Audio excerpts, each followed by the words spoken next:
Hello and welcome to Hey, we like your pod. And we're going to tell you why. Hi, it's Dawn here, as always, joined by my trusted partner, Matt Pickett. And our very special guest today is Brennen Rupp. How you doing, Matt? How you doing, Brennen? It's so good to see you both. I'm doing great. Like I said earlier, it's March 17th, right? 17th in South Dakota. There's no snow on the ground. I'm wearing shorts. It feels like summer, but I'm cautiously just waiting for the last winter storm to hit. So fingers crossed that doesn't happen, but I'm sure it's going to happen. Yeah, those get you like that for sure. It's like winter's over. Just kidding. Yep, for sure. Happens every year. It's beautiful out today. I actually was just running from the grocery store, made it here just in time today, and just walking outside was just, man, this is glorious. After we're done, I'll probably go for a walk with one of my kids or go to the park or something. Just get out there and enjoy this sunshine. And this is one of those rare weeks, of course, here, Dawn, where we're recording during the day. So I have all this nice natural light here, and it's it's lovely. How are you doing, Dawn? I'm doing great. My cat just fell off of the windowsill, so that's why I just got really distracted. She okay? Like, what is she doing? Probably landed on her feet. She's a right? floppy cat. She falls off of things kind of easily. Did I ever tell you about the time I have these shelves? Cat, it's like her third floor, I guess. It 9 foot up in the air. Right. Did I ever tell you about the time she decided she was going to reach out to me and just like pet me up there? So I was reaching up and I was just kind of petting her, and she just rolled over and fell off the 9 foot shelf. And I caught her. I caught my cat, and she's really a mellow cat. She just let me catch her, because you know how most cats would be like, you know, and you'd get all scratched up, and I was right there, so it happened so fast, and she was just like, let me catch her. But yeah, she just fell down again. She's floppy. Yeah, I thought that was going to turn into a story, Dawn, where you're going to say, and then she scratched me up and I had to go to the hospital. Again. I know, yes. I've had many hospital events with my kid. Well, not, a few. A few more. I mean, one really bad one, but I think she learned from that last one, because yeah. And then I ham it up now. If she even slightly, like they do try to do love bites, I don't allow any of that, because it's just, it could escalate, you know. And I'll be like, oh, that hurts so bad. And she feels bad. She's like, oh, and she just looks at me. Yeah, she's half human. She is. She's half human, but she still thinks I'm half cat. So we have to struggle with that. Anywho, other than that, I'm doing great. We had a really unexpected 30-minute shower here last night. So it felt springy and different, and my flowers are blooming, and I'm happy about that. I love rain, because it's, we're usually in a drought out here. So I love it. But my family back in Wisconsin said today it was nice and sunny there too. So when I hear that, I feel like, oh, there must have been bad weather. And I did hear about the tornadoes like yesterday or whatever day that was. That's so tragic. And when I heard about the tomatoes, not the morning person, I'm still drinking my coffee. When I heard about the tomatoes, they said Cincinnati and Kentucky area, and I remembered that's where you are, close to Kentucky. Yeah, and I didn't hear anything about it, so I'll have to figure out. I wonder why. Where did they touch down exactly? I don't know. I usually don't hear much about the weather going on, and I feel bad because people are like, yeah, it's really bad out here. Oh, I'm sorry. So, Brennen, what we love to do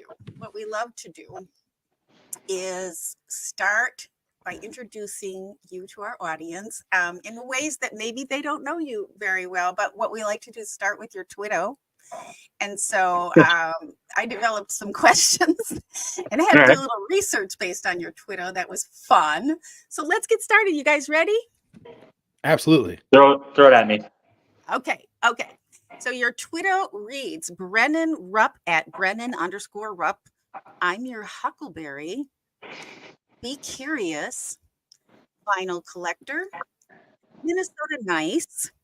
NFL draft content for the Packers Wire.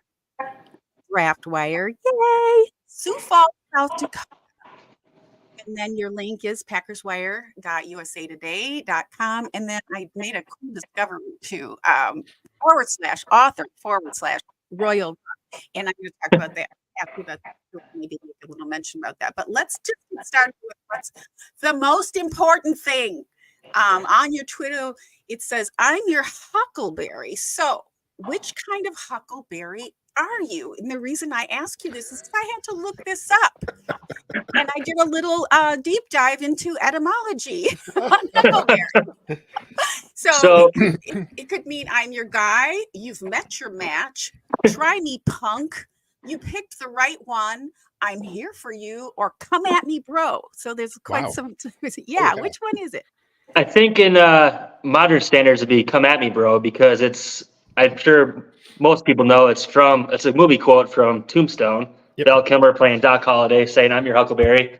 So I think in modern terms, it'd probably be come at me, bro, because he was usually saying like, come on, try at me. Like, I'm faster than you. I'll pull it on you. So I think it'd probably be come at me, bro.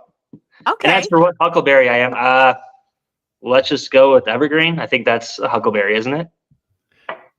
Wow. Yeah, I was like, is Don asking for like a botanical varietal of huckleberry? I didn't know you meant that, Don. Right. So, Brennan, I love that you gave us an answer for both botanical and slang, I guess. Yeah. I just took it as the reference to the movie, with Val Kilmer. So that's how I took that. But I love the and evergreen. Yeah. And I didn't see that movie. That's not type of movie I would watch, but I did when I looked this up. I did see that that's where a lot of people. That's what I figured you were doing, but I didn't want to assume because just for fun and kicks, the origin, and I'm going off of EnglishGrammarLessons.com. The original phrase.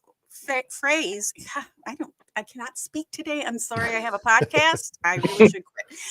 The original phrase originated in the 1800s. If you ever look at the side of a coffin, you may notice small handles. This is so interesting. These handles help to carry the box and the dead body from one place to the next. The handles are called huckles, and those tasked with carrying the coffin were called huckle bearers. But in modern times, we use pallbearers. In any case, that would make sense. I'm not going to go into there's a whole lot more about this if you're interested. Check it out. I mean, it's real. I love etymology, but makes sense that they would use it in a Western film. Yeah. Tombstone was probably based in the 1800s. So basically, it's saying you're going to die because I'm going to be your pallbearer. That explains so much right now. I just learned something. So thank you, Don. I learned it's 10 minutes in and I already learned something. Just my mind is blown. I'm going to go back and watch this movie and be like, I know what this means now. Well, I can't help myself when it comes to words and that kind of thing. I just think it's super, super interesting. We had a little quick discussion of Xavier last night too. And I was like, ooh, that's a Latin word. And I had anywho, there you go. Okay, so now we know you are not like a fuzzy warm huckleberry. It's like, yeah, come at me. I'm going to carry the casket. Ready like to state an opinion and hold to it and be okay with a little back and forth, right? Love it. Yeah, makes sense. Okay, so you also said stay curious in your bio. So what are you the most curious about today? What I'm most curious about today is probably who the Packers are going to take at pick 25. And that's another just like a reference, pop culture reference. Ted Lasso, he's playing darts and he's talking about people judging him and he's being curious. And so if you haven't watched Ted Lasso, I'd recommend it. It's a great show. Bring the tissues though. It makes you tear up a little bit. So, but that's another one of just pop culture reference. Nothing really too crazy. Love that scene where he's playing darts, talking about his dad, then does the barbecue sauce. It's just it's a great scene. Aww. Be curious, not judgmental. It's good words to live by. Yeah, absolutely. Yeah, for sure. And it's kind of made the rounds recently with some pop culture. Even our former quarterback mentioned it. Yeah, we were talking about one of those shows he was on frequently. Mm-hmm. So, yeah. So okay, so we love that you are the best of the Midwest, especially because in light of the Huckleberry and being curious and all that. So you are Minnesota nice. You live in South Dakota and are a Green Bay, Wisconsin fan. So with all of that, how did you become a Green Bay, Wisconsin fan? Yeah, so I grew up in Southwest Minnesota. It's a town of 350 people. Ruthven, Minnesota. It's like an hour from the South Dakota border, actually an hour from where I live now. My grandma grew up in Menominee, Wisconsin. She was a big Packers fan. My mom and dad were Viking fans, but they weren't like diehards. So I kind of grew up in that. And then second grade, I started watching football more. Brett Favre. As a kid, you couldn't not love the way Brett Favre played the game. He played it like a kid. And I went to Lambeau Field when I was in sixth grade. The first game was the Antonio Freeman. He did what catch on Monday Night Football. Oh, nice. Yeah, my dad and I drove out there. Just a trip I'll never forget. And I think I probably would have reverted back to being a Vikings fan just because, I think as a kid, I just did it to be different. But then after that trip to Lambeau Field, it stuck. You couldn't not fall in love with Green Bay and just the culture there. And that was back when it was just like a tin shed. It didn't have all the hoopla around it. There was a Kmart across the street, gas station across the street. So it was just a trip I'll never forget. And I think that's part of the reason why I'm a Packers fan. I did it just to be different at first and kind of have that bonding with my grandma, and then went out to Green Bay, and it just never going to switch back after that. So that's kind of how I became a Packers fan. I love that. This idea that, one incredible game and one incredible experience was enough to help fortify you against people who would otherwise want you to be a Vikings fan, because boy, your life sure turned out better for that. It definitely did. It saved me some heartbreak, that's for sure. Yeah, that's for sure. Man. Yeah, can't imagine. Well, that's a wonderful story. It's one of those things too where it's just funny because growing up in Minnesota, went to school in Mankato. That's where I went to college, and that's where training camp used to be. And just dealing with Vikings fans and taking the heat all the time. So it was a fun back and forth with my friends all the time. So yeah, I've really enjoyed it. Sundays when the Vikings beat the Packers, though, it's not so much fun. My phone goes off like crazy. Family members, friends text me saying, "Oh, look what happened." It's I'll give you that one. So, Brennen, on this show, we've talked a lot before about our interactions with the Vikings fan base broadly. And I'll say that, for the most part, we haven't had very charitable things to say about the fan base.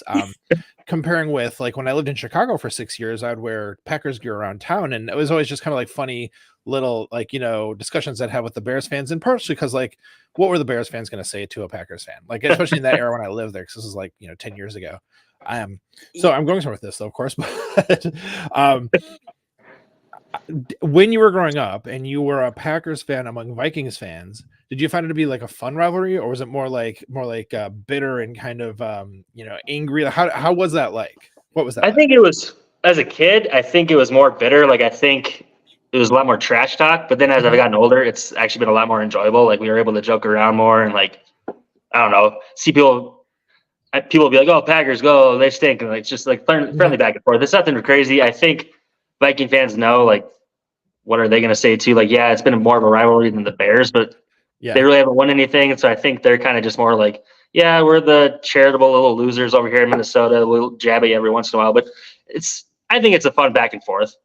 That's good to hear, because I feel like lately I have been starting to reconsider my sort of vitriol towards the fan base for two things. One is Don's talked about was it the Paul Freeman? What's the show? Paul Farmington. Farmington, yeah. I was or Farrington.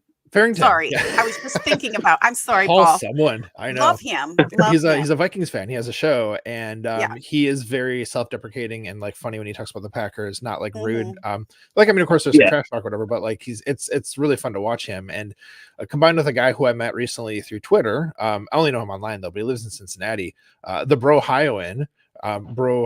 Yes, that's right. Really funny guy and a huge Vikings fan, but like we've had some really good interactions and stuff. So I'm like, you know what? I need to open my heart to the Vikings fan base a bit more, be more tolerant, because there's plenty of good people out there.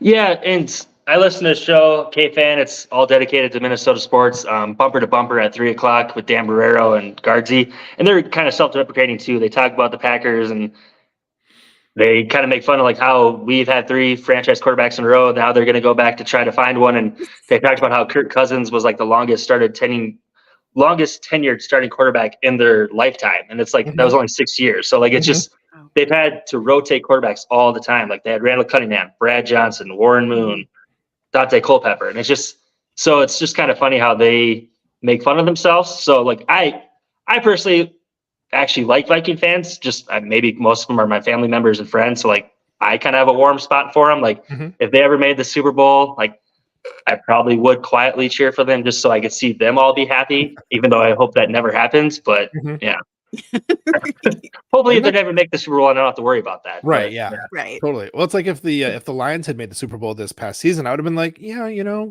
go Lions. And especially like against the Chiefs, like, yeah, let's just knock the Chiefs down a peg. That'd be great. So one of my cubicle mates at work is a diehard Lions fan. And like, I was like, you know what? I'm going to cheer for the Lions if they win, just because this guy has gone through an 0-16 season. He's had Barry Sanders retire early, Kelvin Johnson retire early. They deserve some love. They deserve their day in the sun. So I was going to cheer for the Lions too. Yeah, they've done their time in football hell, let's say. yeah, just a little bit. Oh yeah, I love hearing that. A lot of people are a little more harsh. I mean, I have friends that follow all. It's very mixed bag out here where I'm from, and of course we had the Chargers for a while, but it was still people were Pack. In fact, I became a Packer fan out here, even though I'm from there, because of some fans here that were just so into the Packers and knew everything about their history and all that. But I mean, of course, we've got the Rams and we've got the Niners. I mean, we've got people, and then just across the whole country following different teams. So I always want my friends to be happy. I really do. And I don't want to deny them, their joy of winning. It can be hard sometimes. Sometimes I just kind of avoid the conversation, but you're right. Your phone does blow up. Like every game, my phone will blow up with different friends. It's kind of cool. Yeah, it's always a good fun too. Like it's never anything like hostile. Obviously it's friends and family. So it's more just like playful. Like they send memes and jokes and it's a funny laugh, but yeah. Yeah, totally. Just, when the game ends and the Packers lose to the Vikings, it's like, boop, boop, boop, boop, boop, boop, boop. It's like, oh, great. Here comes the fun.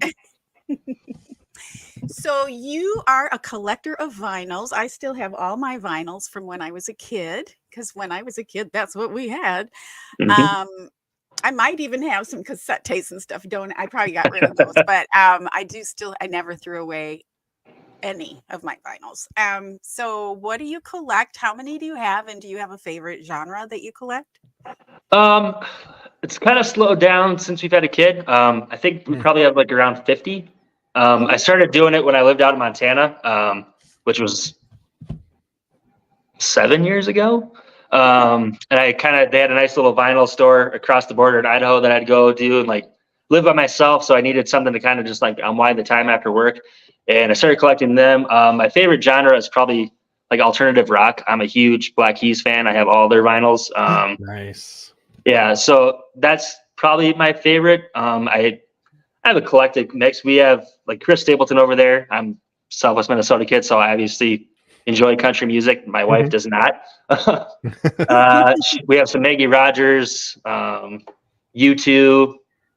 We have a lot of it. I can't even think of all that. We have a Michael Jackson Thriller. It's a big mixed bag. So also cassette tapes, Top Gun soundtrack. I had that as a kid. Loved it. Amazing. Speaking of Val Kilmer, each different like musical artist you mentioned was like a different like in a different direction, like expanding this circle in different ways. It's like that's properly eclectic. Absolutely. Yeah, it's people ask me like what my favorite music is. I'm like, depend on my mood, I guess. Like it's all over the place. Absolutely. Solid answer. Same here. And I always was, even when I was a kid. I mean, I have vinyls, classical music. I've got I have all the Pink Floyd. Nice. I was just thinking about, don't ask me why I thought about this the other day. I have Jethro Tull's album. I think they're in that storage bin over there. I don't pull them out. I do have a Bang & Olufsen turntable and stereo, but one of my speakers isn't working quite right. So I've just put everything away. It's like, it happened during COVID, and it's like, they're like, well, we can come and pick it up and fix it for you and bring it back. And it's like, yeah, okay, that'll be $20,000. You know, it's like, maybe I'll just get a new stereo. And then I never did. And then everything's digital. So I have Bluetooth, you know, it's just, but we held on to these things. But one of the things I thought would be really cool, because I was studied art when I was little, I want to do album covers. I want to design album covers. And then they turned into little CDs and all that. It's like, it's just not the same, because it's just not as big, because you have an actual canvas to work with. But I love the art from all of those periods. And I love just looking at my album covers. Yeah, and for our wedding, we got married during COVID too. So it was kind of a smaller wedding at a brewery here in town. And for like the guest book, we did a vinyl. So like we had the Imagine Dragons.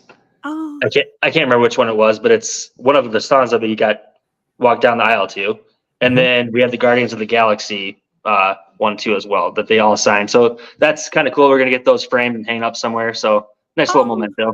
Excellent. Yeah. That's really cool. That's really cool. It reminds me when my parents had their 50th wedding anniversary. My parents are really into music.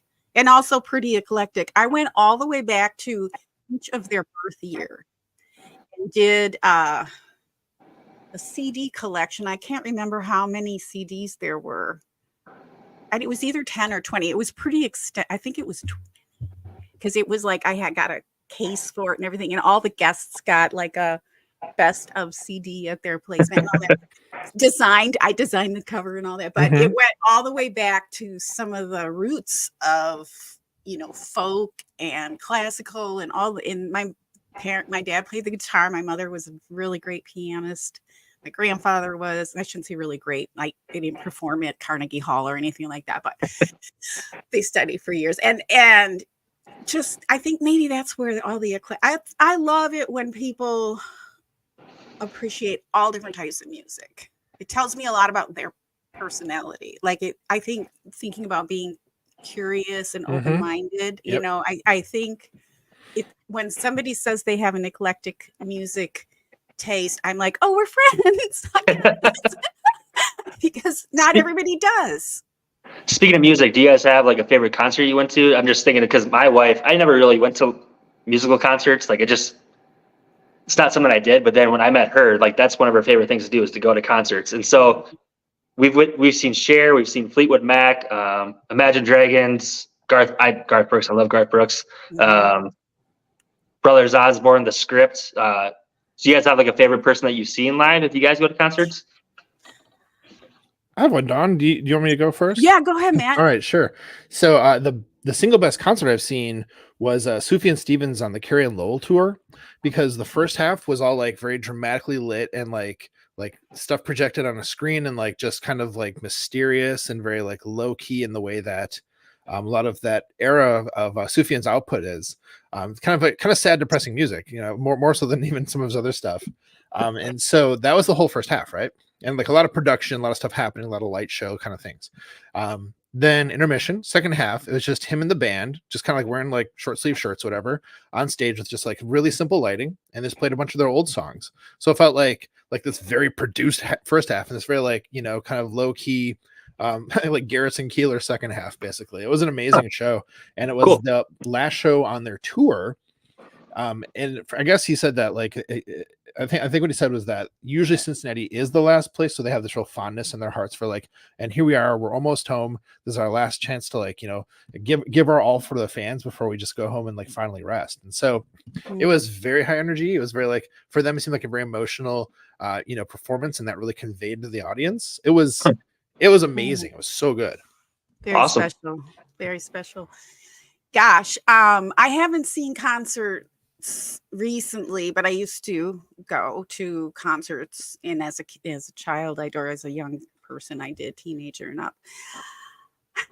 I saw on separate occasions B.B. King and Ray Charles, and the reason those two were so special is they were each maybe 10 feet from me, and they were in a small venue. One was at a country club where I lived in Orange County, and the other one was at a music venue, but it's small. It's in San Juan Capistrano. And they were like the one in San Juan Capistrano, you would go and you would have dinner, and they were bigger tables, and so you would meet different people and stuff. It was really like almost not banquets, they'd serve you and everything, but then they'd clear that all away, and then you'd have your concert. So it was very intimate, and the artist was like right there. So yeah, Ray and the Ray. I mean, that was great. I just thought about a great YouTube concert I was at, because recently they did their last.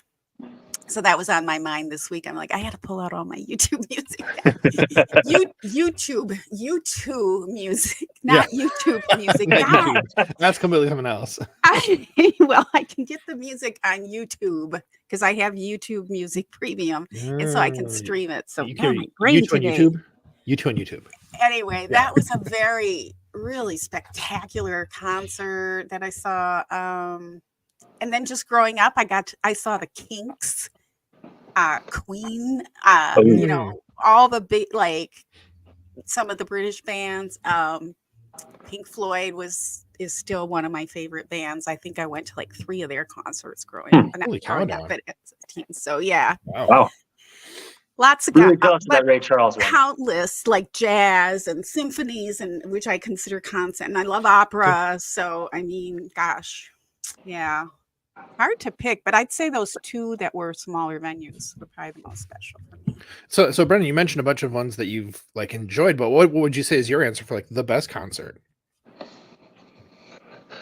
I'll just go with the Black Keys, just because I love the Black Keys.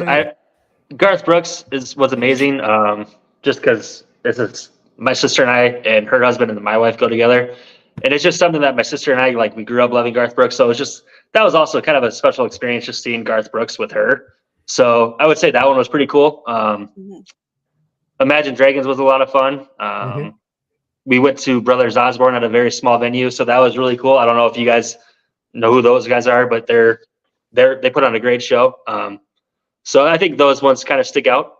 Cher was kind of funny because I wasn't really all excited to go see Cher. This was like 4 years ago, but my wife was super excited. Her mom came from California. Her dad came, and a band played before Cher, played all these retro 80s music and R&B songs, and that was my favorite part of the show. And I always tell people that, and they're like, no, it wasn't. Yeah, no, it really was. They played some great songs. So I really enjoyed that one too, just because it was fun to see her get all excited about Cher, and Cher is up there, however old she is now, put on a show, and it's wow, this lady's killing it. So that was a lot of fun.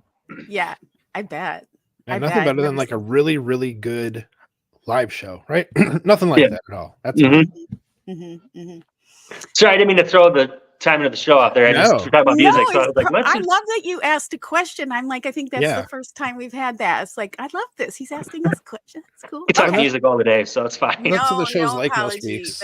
That's fantastic. That's that's what the show's most weeks. Kind of, it just kind of goes in different directions, and we just kind of go with it. So. Yeah, you'll see that with my superlative. Today. Okay. All right. So let's talk about this upcoming NFL draft. What would you like our audience to know about your latest contributions and thoughts, as you are the creator for draft content for Packers Wire and Draft Wire? And we can talk about it a little bit more, but you did mention that's the thing you're most curious about is the first pick and 25 picks. So tell us, what do you want us to know? So I do the Unpacking Future Packers Countdown on PackersWire.com. I got started with that. I'm just going to do a little backstory here. I started doing that on Game On Wisconsin. Jacob Westendorf, I think that's how you say his last name. I'm pretty sure that's how you say his last name. That's right. He asked me to come on and do draft stuff. And in my head, I wanted to do something different. Everyone, like, there's a bunch of draft profiles out there, scouting reports. You can get those anywhere. I wanted to do something different where I wrote down my thoughts of the player, but then I asked either the position coach, the player himself, or a beat writer, like, questions about that player, because the beat writer is someone that's going to be covering that player for the most part all 3 years, all 4 years. Now with the transfer reporter, that's different. It's maybe only 1 year, but it's just, I think it's a unique perspective because you learn stuff about a player that not necessarily you get from a scouting report.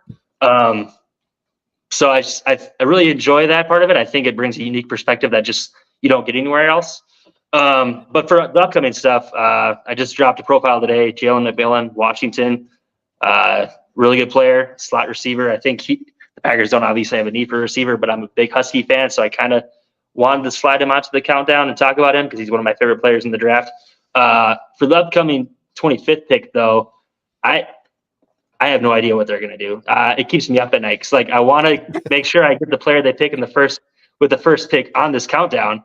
But it's just after signing Xavier McKinney and Josh Jacobs, and they're probably going to sign a linebacker. It's just like, I have no idea what they're going to do. Do they believe Rasheed Walker is the future left tackle? Are they going to draft an offensive tackle in the first round?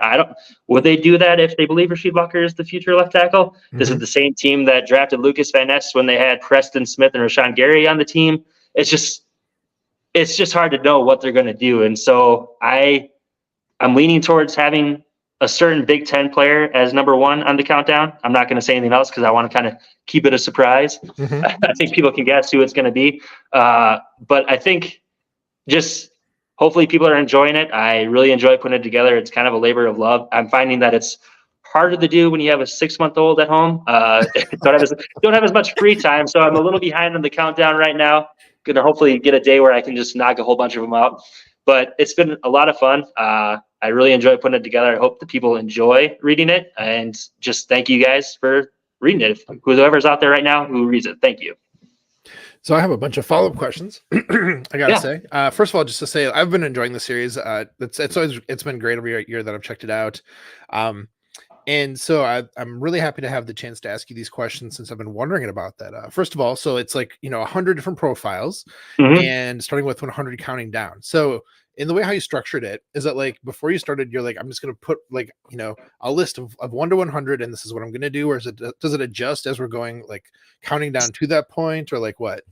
So I kind of start the process like this past year. I started it a couple of days after the 2023 draft. I started watching Cooper DeJean from Iowa. He was the first player I watched. Then I moved to Tyler Newman, who I thought maybe was going to come out last year, and he was going to be high on the countdown last year. Mm-hmm. So like how it kind of starts out is I get a list of like, I don't know, 200 names, start watching them. And like, if I think they're going to be a fit, I keep them on the spreadsheet. If I don't, I take them off. And then it kind of dwindles down. And then for the most part, when it starts, I try to keep it very rigid. There's not a lot of movement. Like, sure, like now that they signed Josh Jacobs and brought AJ Dillon back, I actually took 2 running backs off that I think they're not going to draft. So I had to slide 2 more players on.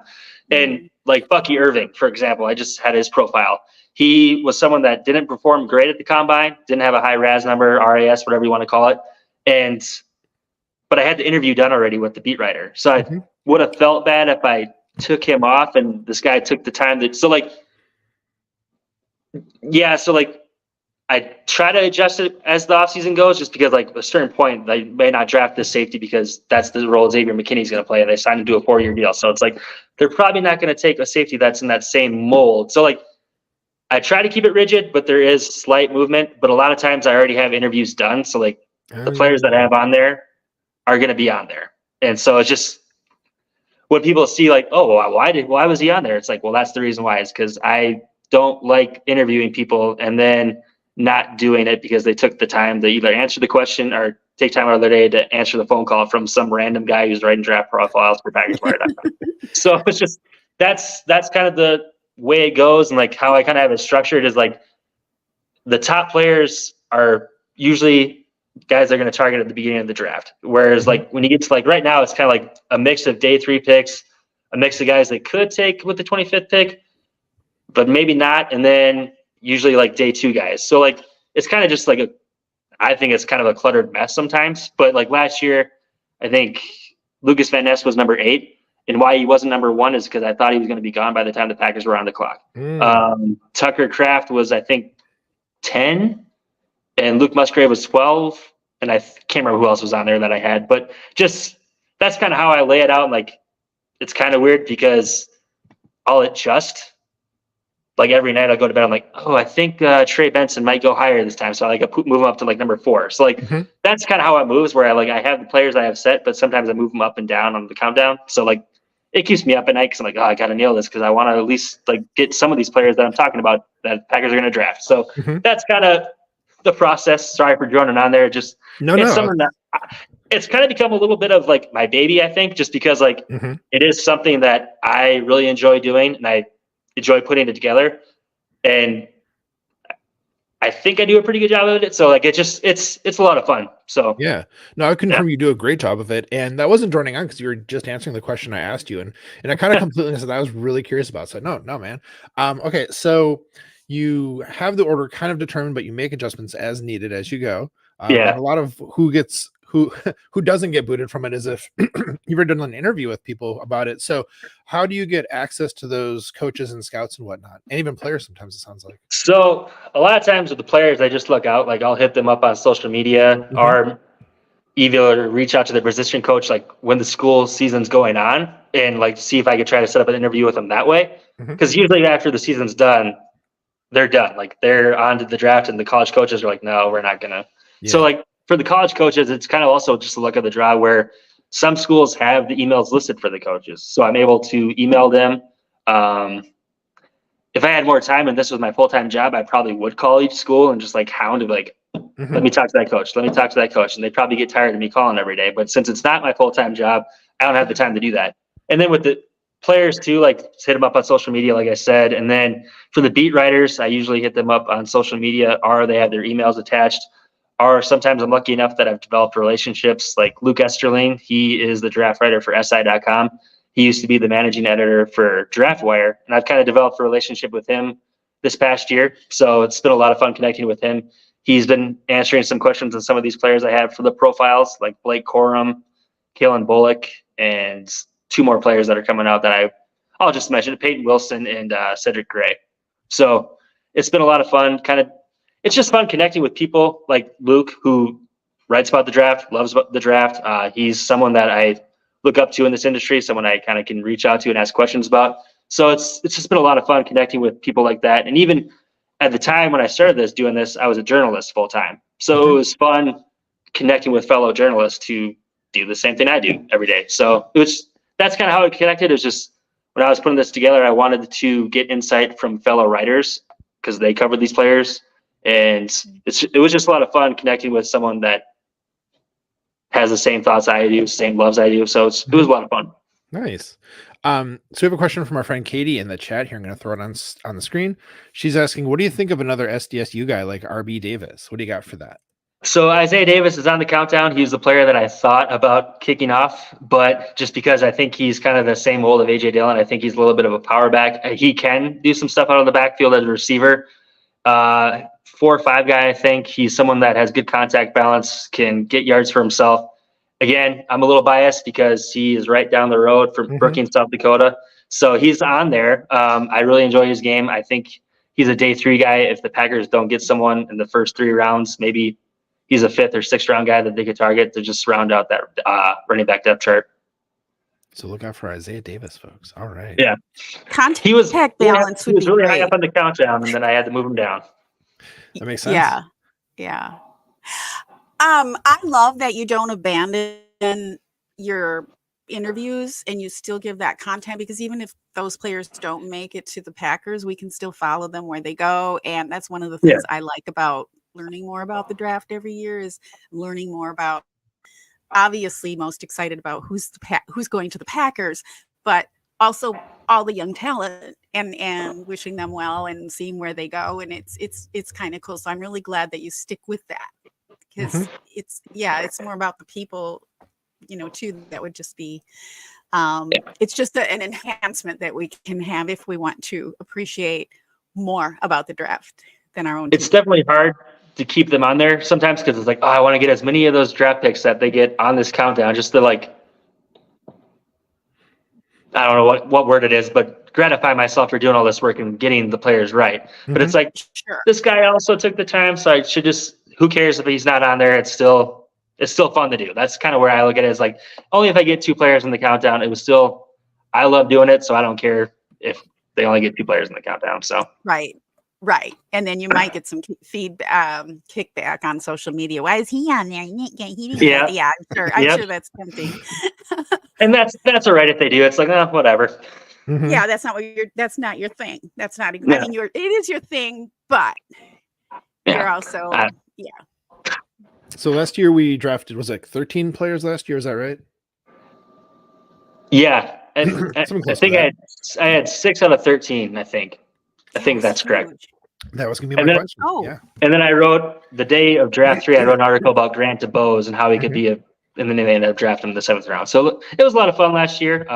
It was fun because I think I started doing this when Eric Stokes was drafted. And I think I've nailed all the picks in the first 3 rounds except Sean Ryan. Sean Ryan was the only one that wasn't on the countdown. So for the most part, I have a good hit rate early in the draft, but this year I really focused on the day 3 guys because I think that's where a lot of people are like, what does this day 3 guy have to offer? So it's just, I've tried to kind of cast a wider net and get more of those players that are going to be on day 3. So hopefully we'll see if it happens this year.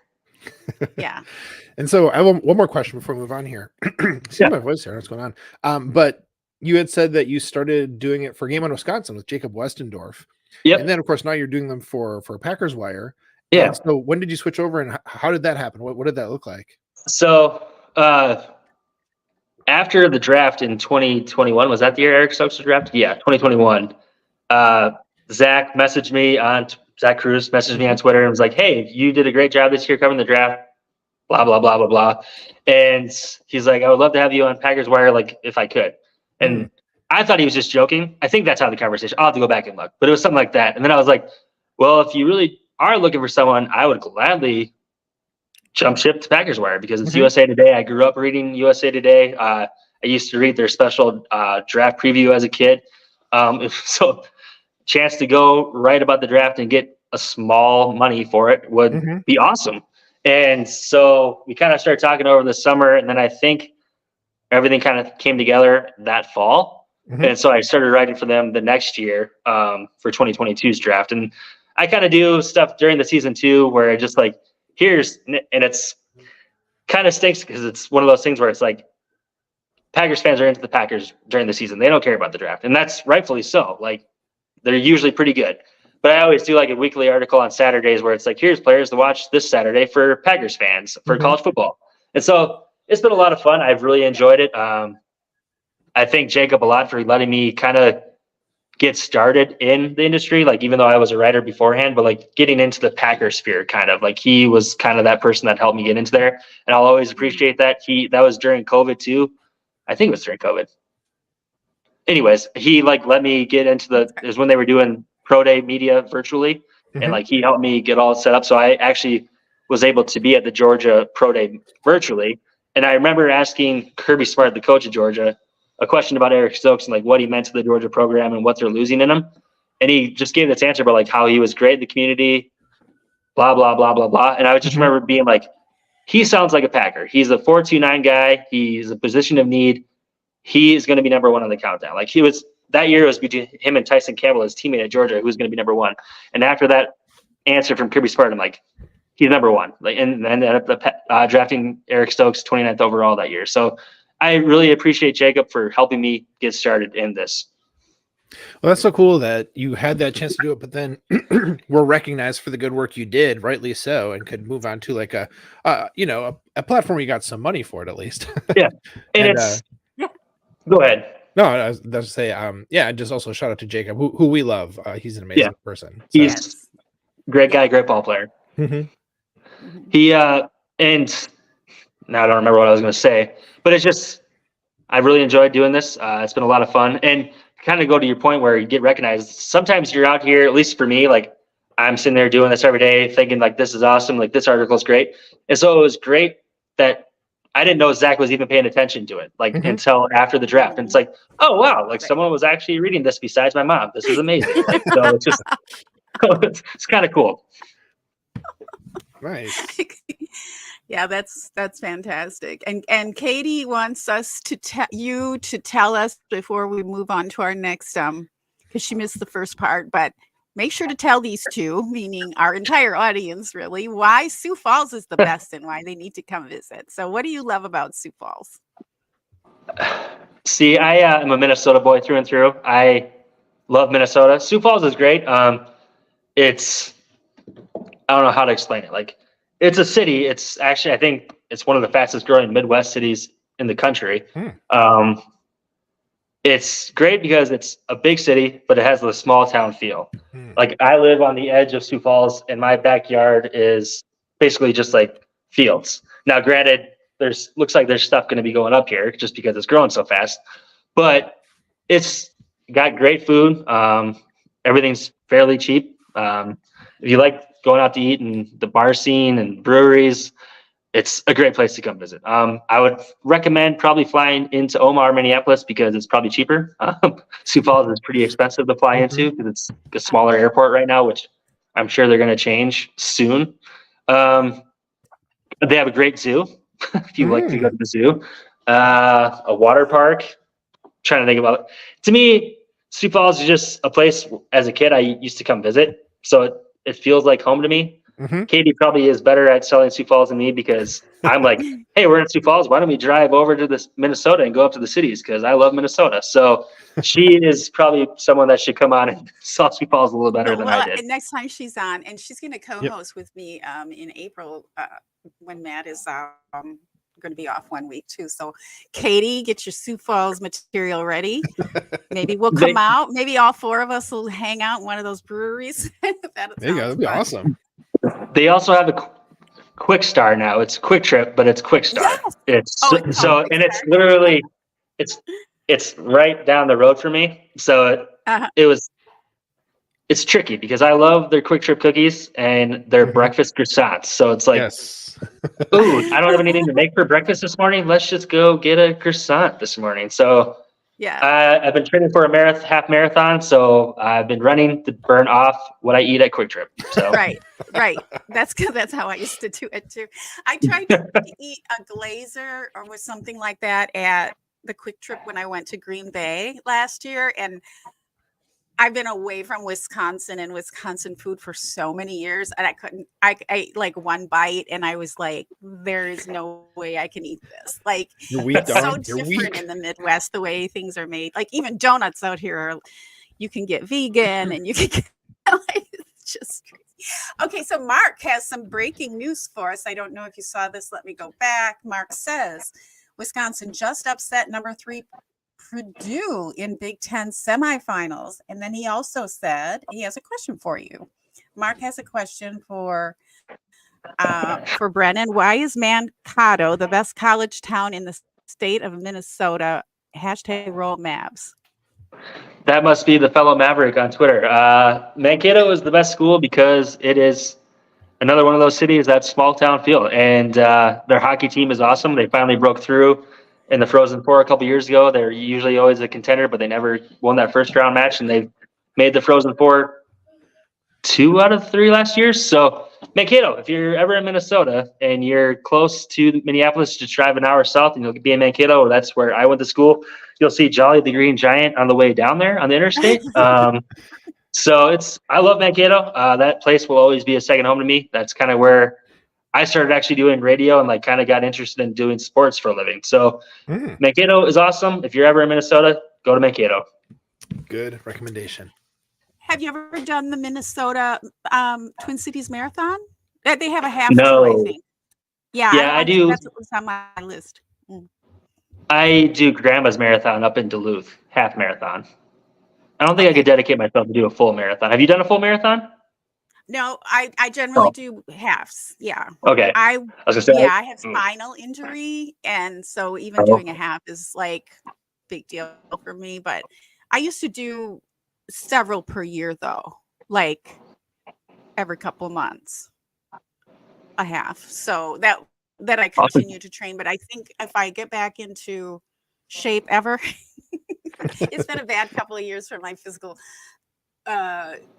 just fitness. I think I'm going to focus more on just being faster and doing just 5Ks and 10Ks and not any longer. Because, yeah, my body's kind of like revolting. And then Mark had another question, but I can't seem to scroll, Matt. I don't know if you can scroll. Oh, here we go. Mark said, and I'm sorry, this was earlier. Fatono is my guess. The Washington offensive lineman, he is someone that is on the countdown as well. He's tackle, guard, versatile, very athletic, good in pass protection, has a lot of range as a run blocker. I think he could be the pick. I just don't think he's going to be there when the Packers are on the clock with the 25th pick. I think he's going to go early. There's a lot of teams that need offensive line help, and I think he's going to be someone that goes in the top 20. Mm-hmm. Hopefully, fingers crossed, as a Husky fan, that he's there and they take him. That'd be great. But yeah, we'll see. What do you think, if you know, what do you think the Jets and the Vikings both are going to do about getting a quarterback? Are they going to do anything? Are they going to make any moves in the draft? I mean, the Jets are they have their hands tied a bit with the draft. They don't have a ton of picks. Yeah, I think the Jets will probably do whatever Aaron Rodgers wants them to do. So I'm going to say it's probably going to be Brock Bowers, the tight end from Georgia, just because they just signed an offensive lineman. And then they won't Vikings. Do a quarterback. Okay. Well, I mean, they should, but will they? Because that's a way to tee off Aaron Rodgers. And so it's like, I think they brought him in there, and I think they're going to do whatever they can with that small window to try to win. So I think they'll probably take somebody other than the quarterback. The Vikings, I think, the thing I'm hearing from K-Fan and like people that are in the know in Minnesota, it sounds like they're going to try like heck to get up to the 2 pick to get Drake May. Josh McCown, the quarterback's coach, actually coached him in high school. So I think that's what I think is going to happen. I think they're going to try to get Drake May. Okay. Well, what was the name of the quarterback's coach in high school? Josh McCown. Josh McCown. Okay. He's their Vikings quarterback's coach now, and he coached him and Drake May in high school. Good to know. Good to know. Okay. I was curious about that because they're quite in the bind too. Yeah. That would take so much draft capital to get up as high as they want to get, though, right? I mean, I don't know if that's going to happen. They'll have to pay a bounty to get up there. So yeah. Well, that's what happens when teams don't have Ryan Gutekunst in the Packers management. Yep, that's right. They didn't have an escape plan to plan, so they're a little screwed. Just so proud of our organization. The more I've become a fan, the more I've become a fan, not just of the sport, but the business behind it and all the decision making and all the chess moves. And it's really, really cool. Yeah. Okay. Let's see. Okay. So, and I just on your USA Today, I mentioned it earlier. I just wanted to note how cool it is that we can actually go to packerswire.com.usatoday.com /author /Royal Rupp, RUPP, all one word, and we can just get all your content. I haven't seen that. I mean, I've seen that on other locations, but you kind of have to do a search and this and that, but yours actually just goes right there, and that's kind of a cool feature. Yeah. So if anyone's interested in your content, they can just go there. Yeah, on Sundays I usually try to especially during draft season, I usually get at least 7 or 8 articles out a week. So I'll go back on Sunday and start at 8:00 and post the first one I did. And I use that tabs that you're talking about. It's easily searchable. So I love that tab as well. So I utilize it a lot. Yeah, good. What I've been using that too is I'll pull it up, and then if there's somebody who is getting some buzz or whatever, I'll just do a Control F search. After all the articles you've done for the Unpacking the Packers have loaded, just to find them quickly and okay, what did Brennen have to say about them? I'm doing that a lot lately, actually. Cool. That's great. It's awesome to know. Okay, 2-part question. We have 2 more questions for you before we get to our superlatives. And this is one we ask everyone. So we just love the diversity in the answers that we get. So it's 2-parter. What is the one thing you love the most about the Packers online community, and one thing you would change if you had the power to change it? I'll go with the first one here. I love that it's just like you said, a community. I think I've developed some good relationships. I don't think I'm like the most like. I think a lot of people don't know a lot about me just because I mean they know I like beer because I post pictures of beer. They know I like my dog because I post pictures of dogs. They know I have a kid because I post a lot of pictures of my kid. But I don't think they really know a lot about me personally. But like I think I've developed some nice relationships with people like Jacob, Paul, Zach, Mike Wano. I think that's how you say his last name. And then it's just Maggie and Perry. There's so many people that Andy Herman. Just there's so many people that like. That's just why it's a struggle because there's so many talented people out there that are doing so many cool things for the Packers community. And now I don't know what other fan bases are like and what they have, but like I just think it's so. Even you guys doing this podcast, this is an awesome podcast because you bring people on that people see right, and then you get to know about them, and you have a conversation, and then you guys also uplift other people in the community. So I just think that is so cool. And just Andy's Pack a Day podcast, like it's every day. Like it's just. I think Packers fans are really lucky to have so many talented people that are bringing Packers content daily. And I love that about the community. And it's kind of almost not a family because it's not a family, but it's a close knit community. So I really enjoy that. And for changing it, I don't know if this is going to be a political cop out answer, but I don't know if I would change anything. Like, I just think it's so cool how it just, I don't know, just it's awesome how people have come together. And I've got to meet some like Jacob Morley, for example, and Ross Uglum. I think that's how you say his last name. It just, I found out that they usually come to Sioux Falls for the Summit basketball tournaments. It was like, oh, well, I can maybe come meet you guys sometime when you guys are in town for that. So it's cool just seeing people and how talented they are, I guess. So it's funny because what you would change was a surprisingly spicy take because nobody has ever said that before. Everyone has like something to complain about. And like I feel like every single time after a guest gives their answer to that question, which we ask all of our guests, I feel like I'm always saying, oh, that's a different answer than what we usually get. Like everybody has a different take on that. And so saying you wouldn't change anything, surprisingly spicy. Beautiful. And also, of course, I just want to say thanks for the kind words about the podcast. It's definitely what we're trying to do is uplift, other wonderful content creators we see and help people get to know them better. So thanks, man. Appreciate it. No, I mean, it's like one of those things where like social media can be kind of such a negative cesspool almost, where it's just like, sometimes it's just like, I don't even want to be on there because it's just negative all the time. So like, it's awesome that you guys do this and like uplift other people that are doing stuff that like maybe doesn't get recognized all that much. So it's awesome that you guys do this. Cool. Thanks. Yeah. Right. and there's a lot of work that goes into content creation, whether you have 1 million subscribers or 2, it's still almost the same amount of work. And and anyone who's out there trying to do their best and just offering up themselves, their individual take, I have respect for, and Matt does too. Yeah. And so it's a pleasure to do that. So okay, but this week was hard on social media. I will say I forgot we didn't talk about that in the intro.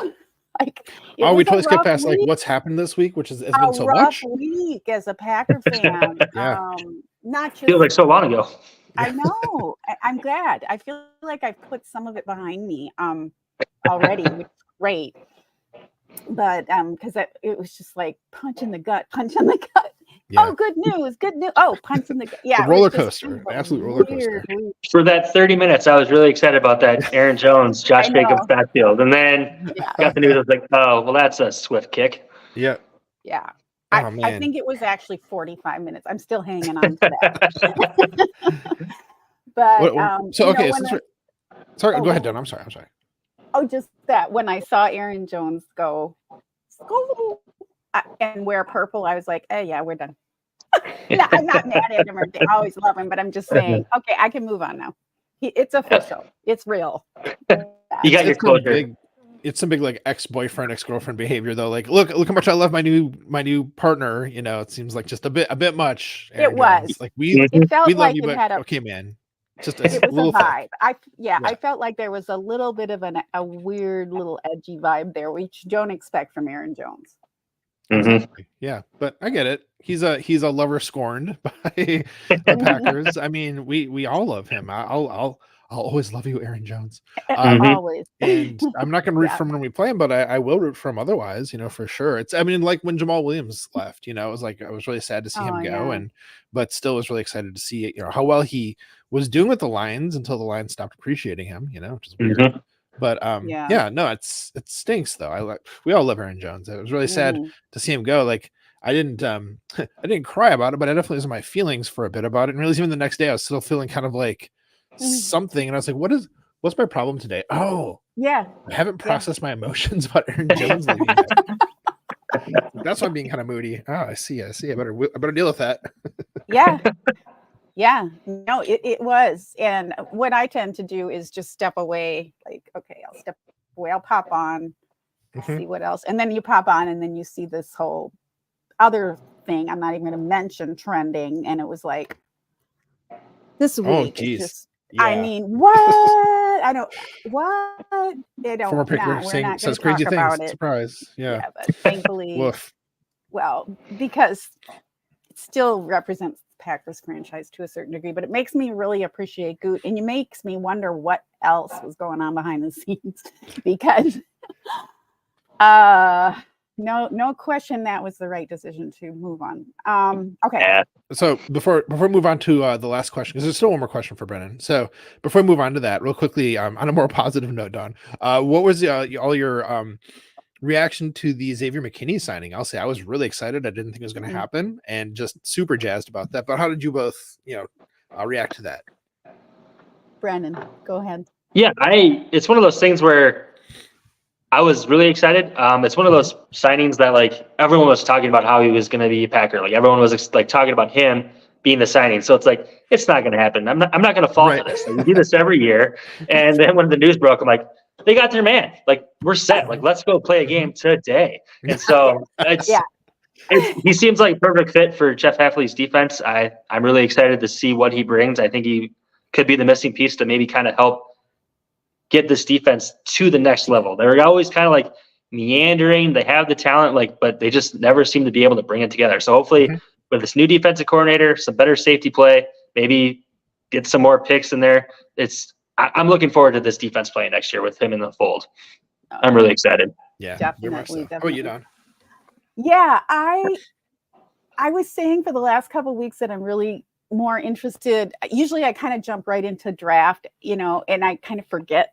It's a free agency kind of takes me by surprise, but I don't get real invested in it. It's like, oh, that's right. We're in free agency first. And then, but it was the same feeling. It's like, well, let's not get so excited about, like, I'm talking to myself here, which I do all the time. Let's not get too excited about anybody because we don't know what they're going to take. And then you're just going to be disappointed. And I don't feel that way about the draft, but with free agency, because we're talking about people that have been in the NFL and do have quite a history. And then they're going to be taking up a big salary chunk. So when I saw it, first of all, I was still kind of processing everything else. Or I can't remember what order it even came in, but it was just such an emotional roller coaster that I didn't process it until they did their locker room interviews. And then everything felt real and settled. And I'm like, this is happening. Like, this is really great. And it was fun that they didn't just say they came to play with Jordan Love. I know a lot of people were saying that, but that they did. And that's promising. And just the energy of the team. I think it was Xavier who mentioned how young Matt LaFleur is and how funny. He said, I didn't realize how fun he was going to be. Didn't expect that from a coach. Was that Xavier who said that, or was that I can't remember who said it. I know I read it, but I can't remember who did. Yeah. I think it might have been Jacobs, but either way. Yeah. It's awesome. Both of them, right. So they kind of got lumped for me. And it all good. Seeing him in the locker room was when I kind of was like, okay, this is for sure. Until they sign and all that. But yeah, it was fun. I know everyone was like, where are you gonna announce the signing? Like, there was like that little gap of time, and I'm like, maybe it's not gonna happen. What's gonna happen? Something could happen. Until the very last minute. So yeah, I was super excited. I am super excited. I'm super excited. Yep. Love it. I love it when we actually get what we want, right? How can you not? Well, Brennen, we really appreciate your contributions, all of it, like from a human standpoint, your writing, everything you do for Packers draft and the community in general. And we appreciate you spending a little time with us. So before we move on to our superlatives, final question is, lastly, who in your life supports you the most? It could be more than one person, so that you can spend so much time as a writer and a content creator for the Packers community, because we want to thank them too. Mm-hmm. That'd be my wife, Madison, Maddie. She kind of guilts me sometimes, like, because during the draft season, like, especially now, like with a kid, like, Yeah. Here's a little backstory. He got sick his first day of daycare. He only had like a 2-hour trial, and he started going just like a month ago, and he's going to be 7 months old in a couple days here. And we're like, we know he's going to get sick when he goes to daycare. We're prepared for it. But like, he went for 2 hours in the morning, just like for a trial run to see like what drop off's like, how pickup is, like if we need anything else if the people need anything else from us. And he got sick. That first was within those 2 hours. And he passed his sickness on to me, and he was like sick for like a couple of days. And then he passed his sickness on to me. He didn't get pink eye, but he had like some discharge coming out of his eye. And then I started getting discharge coming out of my eye like a couple days later. And so like I was down for the count for a couple of days. And so I fell behind on the countdown. And my wife has been so supportive of whenever I need just a second to like step away and type, like she'll take care of it. And so it's just, even before we had a kid, she was always supportive, because during draft season, I spent a lot of time on my laptop typing, doing draft content. So I thank her. She's probably upstairs hearing this right now. So thank you, Maddie. So she is probably the number one. Like, I get a support from all my family members, but she is without a doubt the most supportive. And I want to be able to do it without her. Love That's it. awesome. Having a supporting partner, if you're trying to do any kind of creative anything, is so important. So thanks from us too, Maddie. Yeah, thank you, Maddie. And your mom reads your articles, so thanks, Mom. You said your mom reads your articles. Yep. Oh gosh. Well, we love that. So let's go ahead and transition on over to our superlatives, and let's just take turns one at a time and do the round robin, unless you want to do all of yours at first. We could let you start, Brennen. Yeah, I'll start with, I'll include all three of the people, but all the people at Packers Wire: Zach Cruz, Paul Brettel, and then Brandon Carwile.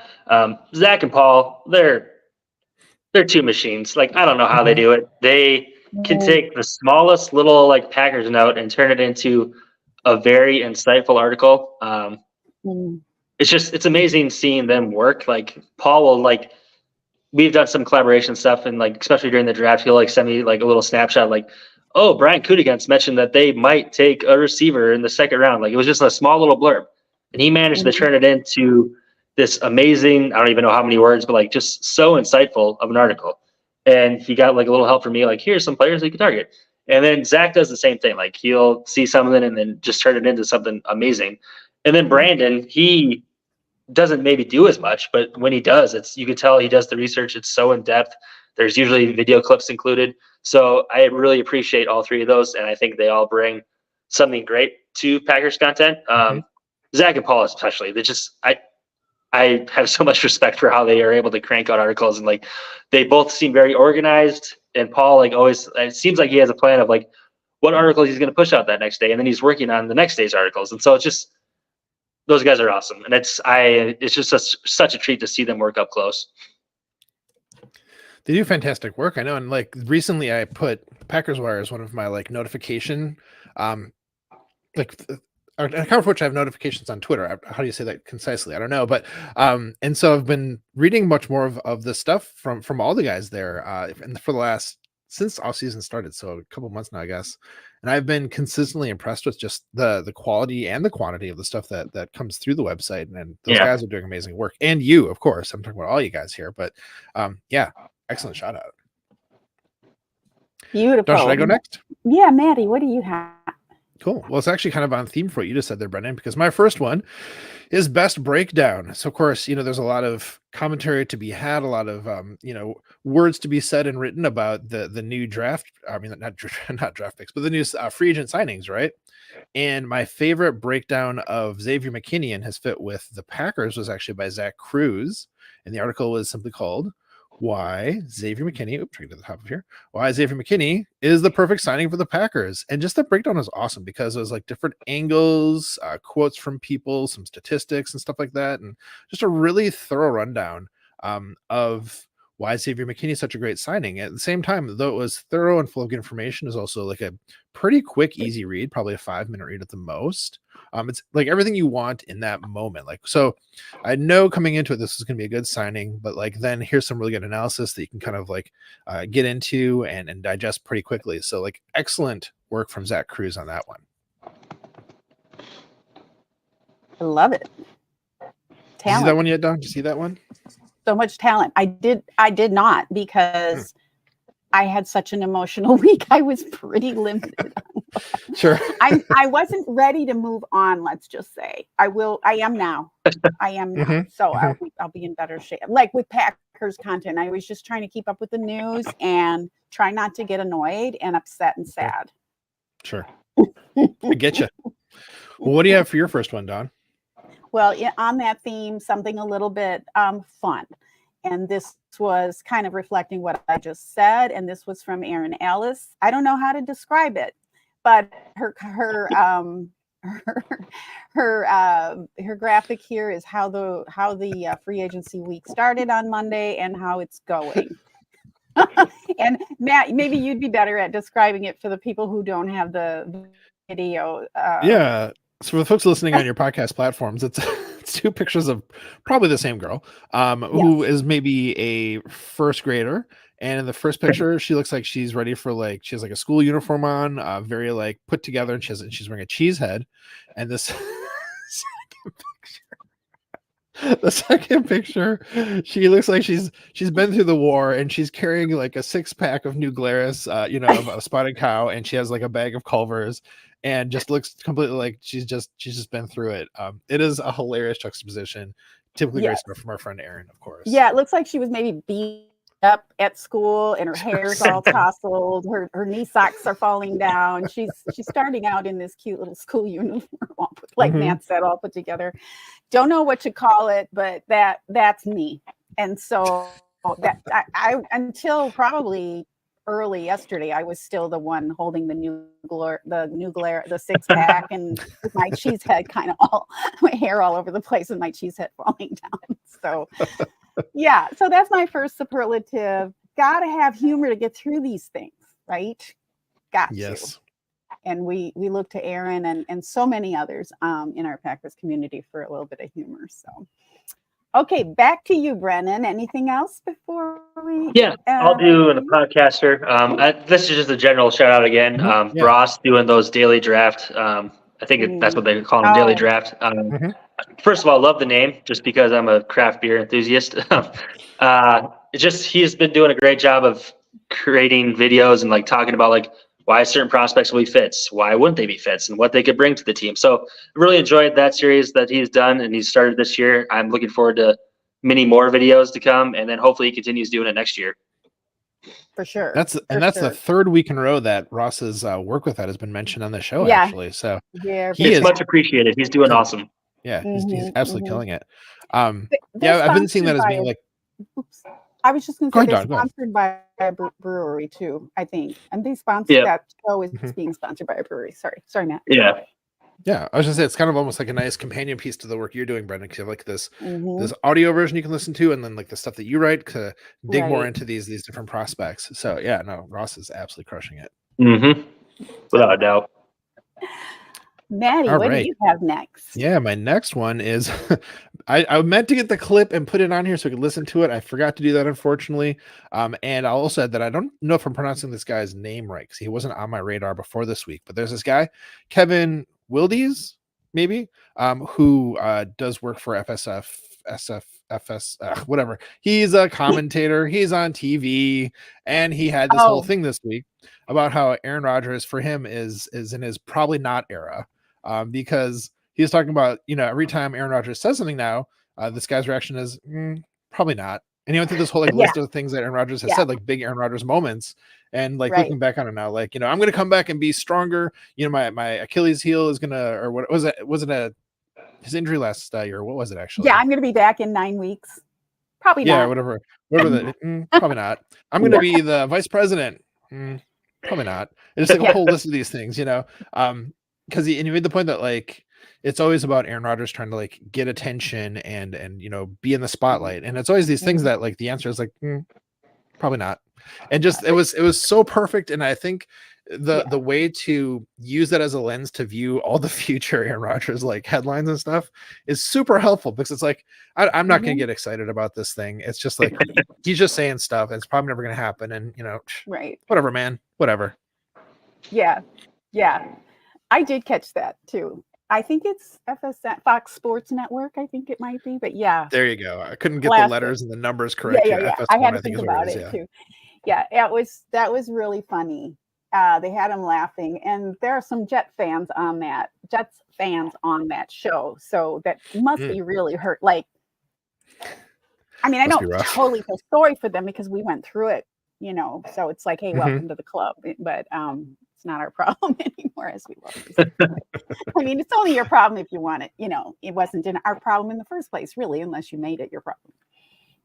So, and by the way, the superlative for Aaron was, of course, best visual. I like to do that. Okay, so best real talk. Oh, go ahead. Oh, wait. Sorry, I was gonna say, and just as a follow-up to correct some of my letters and stuff there, it's FTF, which is first things first on FS1 was what the show was. So there we go. A lot of Fs. Lots of Fs. Easy to confuse it.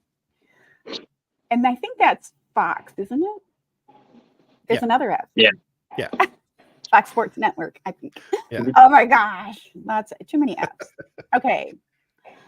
Best real talk, and I'm not gonna, rehash everything they say, but it goes to Tom Silverstein or Stein, however you say it. It is Stein, actually. Yeah. Yeah, he says Stein, and Ryan Wood, and of course the host J.R. Radcliffe. And they had a really, really good, really thorough, helpful, useful, concise, but very thorough. And it went on to other subjects as well. So I didn't even put the title in, but it's recapping a wild Packers free agency. But they also had some other insights you might want to hear about. And I did notice our friend of the show who's in the chat, Katie, had mentioned that on her page too, on her tweets, because I was like, that's a superlative for me. It's so good. It was so good.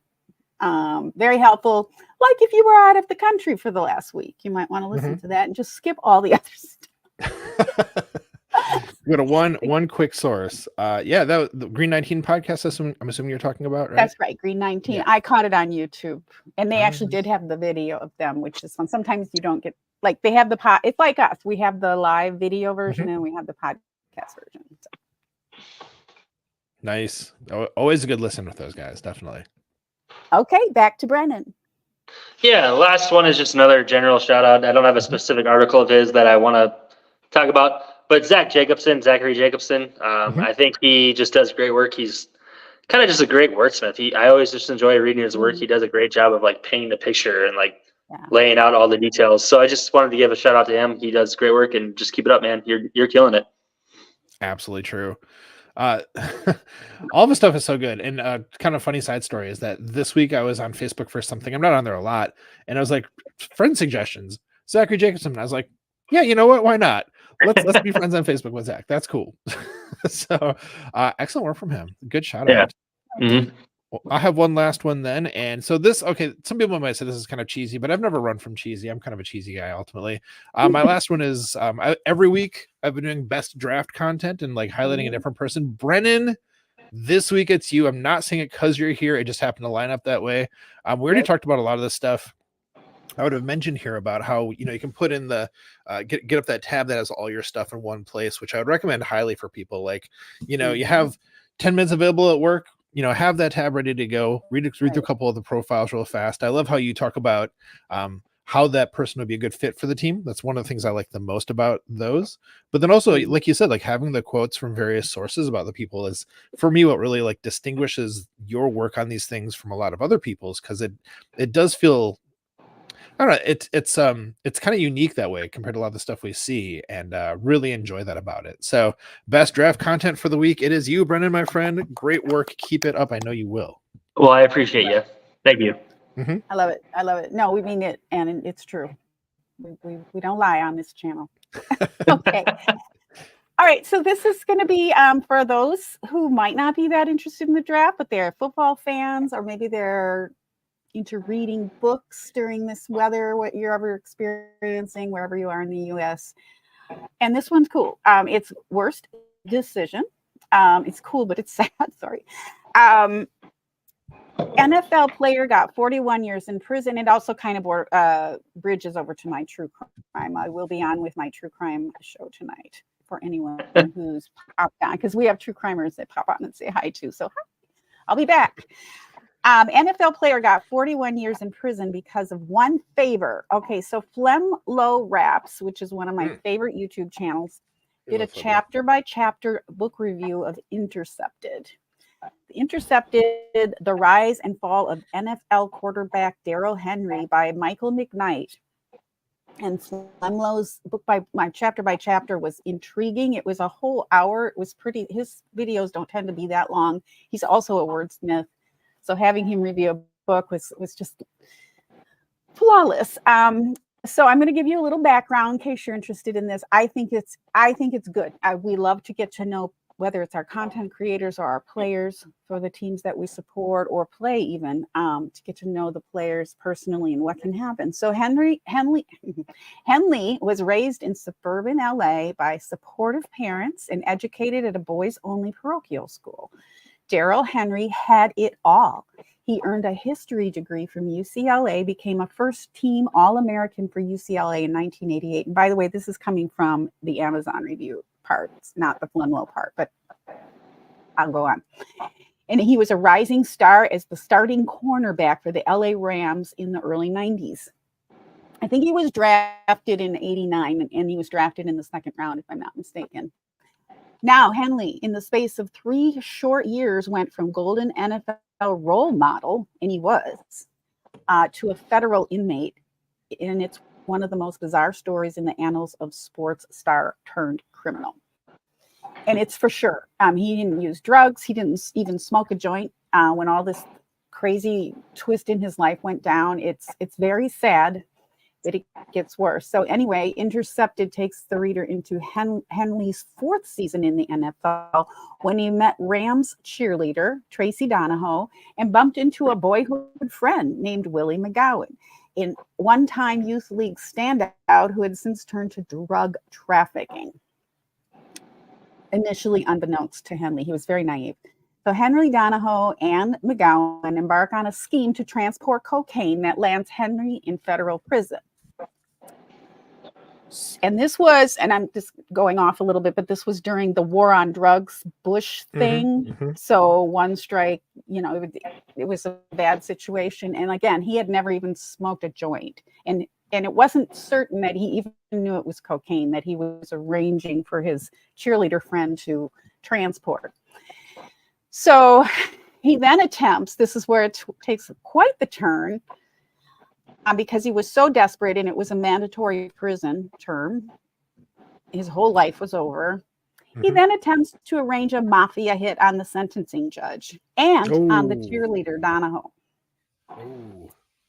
So basically, Donahoe had been the star witness and la, la, la, la, la. I won't continue, but it's quite crazy. I mentioned Bush's war on drugs on key part of how he never even partook in drugs. He was just the best, he was a real role model. It just took a bad turn, made a pretty bad decision. And he's 41 years in prison. So he won't be getting out until he's in his 60s. He's never met the one daughter that he had when this all started to happen. Never met her. She'll be 40 when he gets out. So it's just a really good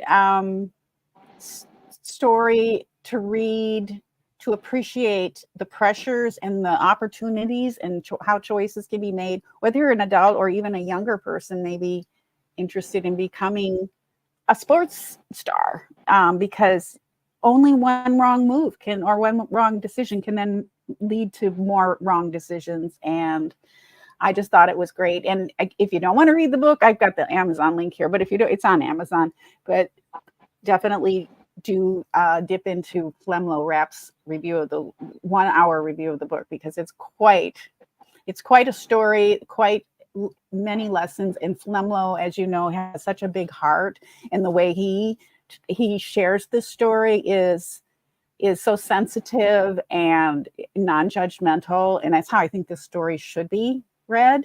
I mean, he obviously arranged a hit, so that's not good. I don't know where that came from, so there must be some part of him that, you know, even though he was this golden boy, there was something in him that made him make that decision and then turn even worse. So but desperation, I guess, might. But yeah, listen to Flemlo if you want. But have any of you heard about this or this book or this NFL player, past NFL player for the Rams? This is the first time I'm hearing of it. No. Yeah, so much out there, so many things if you're just curious. Yeah, fascinating story. And we haven't mentioned Flemlo in a while, actually. No, does such good work. Great work from Flemlo as always. Love Flemlo. Do you know who Flemlo is?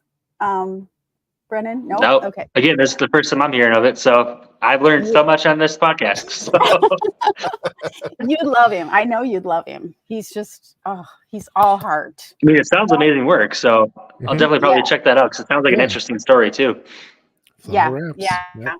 He's got some good stuff coming up too. He's a very successful YouTuber, but I think he's going to have some other things in the works. He's been hinting at too. Yeah. You know, I was thinking about Flemlo the last time I was on, because sometimes he'll live stream with another YouTuber during a football game.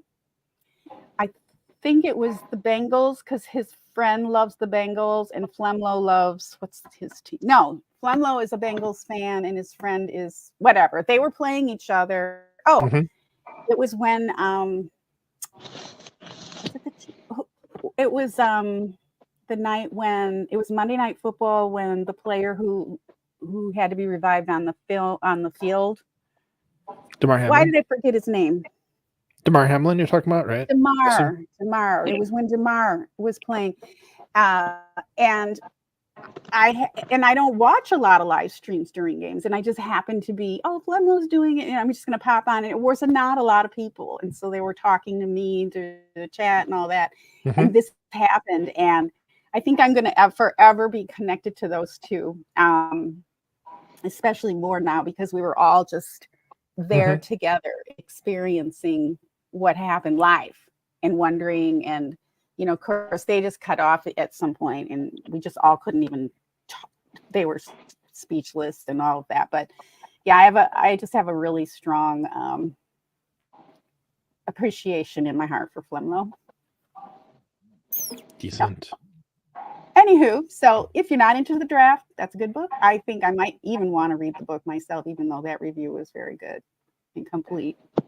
Pick it up. So, guys, I know that's a little bit of a downer. That's serious up in here. Well, it got so serious and quiet. Yeah, so, but he's doing well, and I have a feeling when he does get out, he's going to make good contributions, and he is helping people from prison, in prison.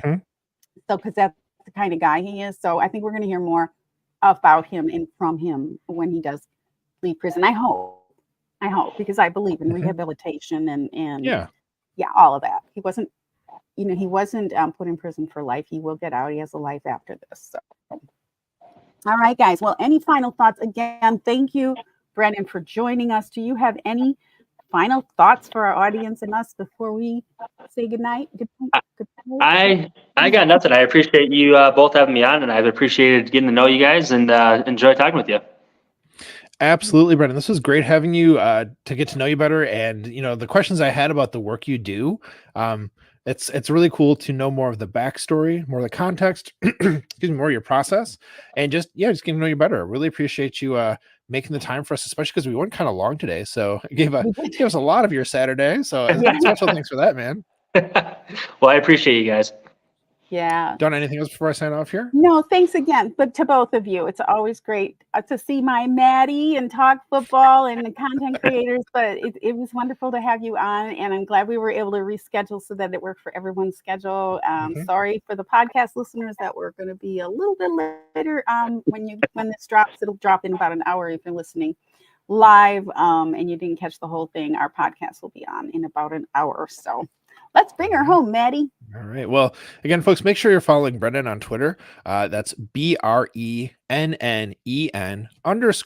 RUPP. So check out Brennan's stuff, especially on Packers Wire with his unpacking the future Packers. Do I have the name of that quite right, Brendan? Yep, that's right. All right, excellent. I was missing a word or something. Make sure you're checking out a series there. It's outstanding.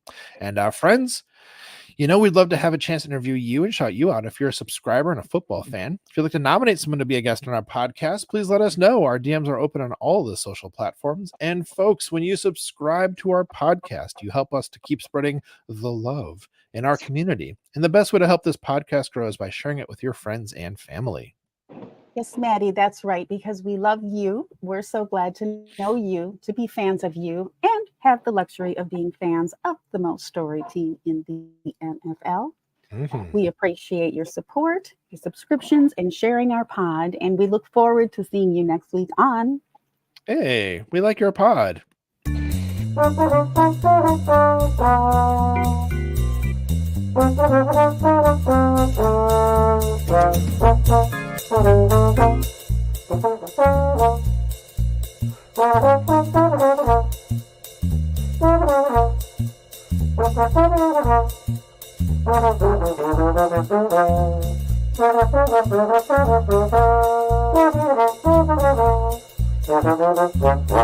Football in general comes down to discipline and people owning their roles.